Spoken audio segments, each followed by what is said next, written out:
हम में से लगभग सभी ने प्रसिद्ध लोटस टेम्पल के बारे में सुना है।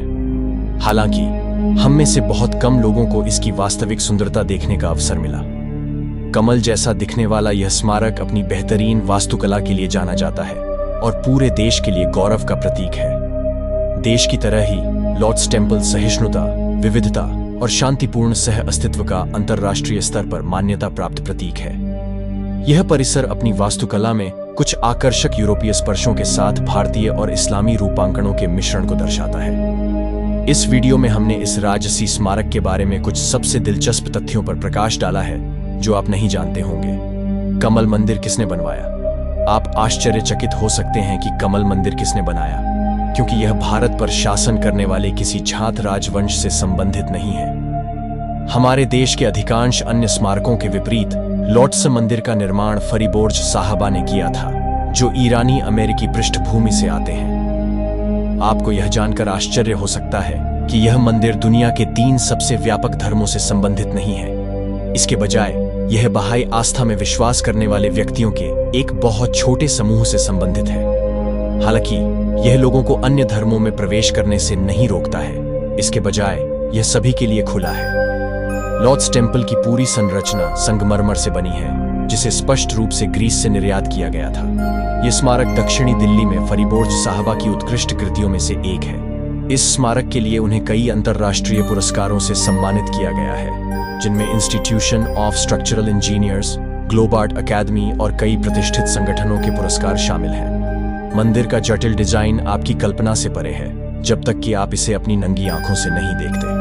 97 हेक्टेयर भूमि पर 27 संगमरमर की पंखुड़ियों को त्रिक में समूहीकृत करने का मास्टर प्लान कुछ ऐसा है जिसके बारे में उनके जैसा प्रतिभाशाली डिजाइनर ही सोच सकता है। मंदिर क्यों बनाया गया था?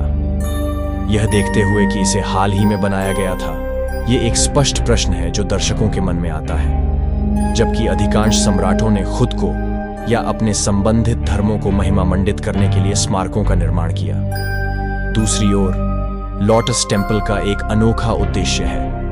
इसका आकार फूल के आकार का है, जिसे अधिकांश भारतीय एक पवित्र प्रतीक मानते हैं। यह उन सभी चीजों का प्रतीक है जिन पर बहाई धर्म के लोग विश्वास करते हैं। यह जीवन में सादगी, ताजगी और स्पष्टता का प्रतीक है और मानव जाति और धर्मों की एकता का प्रतीक है। यह आस्था 19वीं सदी में ईरान में उत्पन्न हुई और सभी को सिखाती है कि इस पृथ्वी पर प्रत्येक धर्म मूल्यवान है। उनका मानना है कि प्रत्येक धर्म वास्तव में स्वयं ईश्वर की अभिव्यक्ति है और इसलिए सभी धर्मों का सम्मान करना चाहिए। लोटस टेम्पल के अलावा बहाई लोगों के लिए केवल 6 अन्य पूजा स्थल हैं, जिनमें पनामा, युगांडा, जर्मनी, ऑस्ट्रेलिया, पश्चिम समोआ और संयुक्त राज्य अमेरिका के मंदिर शामिल हैं। लोटस टेम्पल के बारे में अविश्वसनीय जानकारी जिसके बारे में आपको जानना चाहिए। हैदराबाद के निवासी अर्दिशिर रुस्तमपुर, जो एक बहाई अभ्यासी थे, ने अपना संपूर्ण दान दिया मंदिर निर्माण के लिए जीवन भर की कमाई। यह उन पूजा स्थलों में से एक है जिसने अपनी वास्तुकला उत्कृष्टता के लिए कई पुरस्कार जीते हैं। प्रतिदिन 10,000 से अधिक पर्यटकों के साथ यह भारत का सबसे अधिक देखा जाने वाला धार्मिक स्थान होने का गिनीज विश्व रिकॉर्ड रखता है।